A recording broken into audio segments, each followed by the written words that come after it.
રણુજામાં રામદેવ પીર પ્રગટ થયા પછી તેમના ચમત્કારોની વાતો આખા મારવાડમાં ફેલાઈ ગઈ.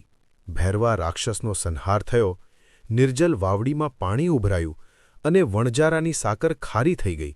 આવી પરચાની વાતોથી લોકોમાં અંધશ્રદ્ધા ઘટવા લાગી. કબરપૂજા, દોરા ધાગા બાંધવા અને ફકીરોના હાથનું પાણી પીવાની પ્રથા બંધ થવા લાગી. લોકો હવે કરકટી ફકીરોને પોતાના આંગણેથી કાઢી મૂકવા લાગ્યા. તેમને અનાજ કે ઉતારો પણ આપતા નહોતા. હિન્દુઓને છેતરવા આવતા ફકીરો હવે પોતે જ મુશ્કેલીમાં પડી ગયા. તેથી બધા ફકીરો ભેગા થયા અને મક્કાના મોટા મનાતા મૂસા પીર, બાવલશાહ અને સાવલશાહ જેવા ધુરંધર પીરને બોલાવવા માણસો મોકલ્યા. પીરોની સભામાં નક્કી થયું કે જો કોઈ હિન્દુ પોતાને પીર કહેતો હોય તો તેને રોકવું જ પડશે. તેથી તેઓએ બધા ફકીરોને રણુજામાં બોલાવ્યા અને કહ્યું કે ત્યાં મોટી સભા ભરીને આ છોકરાને સબક શીખવાડશું.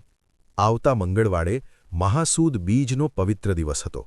એ દિવસે ભૈરવો રાક્ષસ ભંડારાયો હતો અને પરસા વાવડીમાં પાણી ઉભરાયું હતું.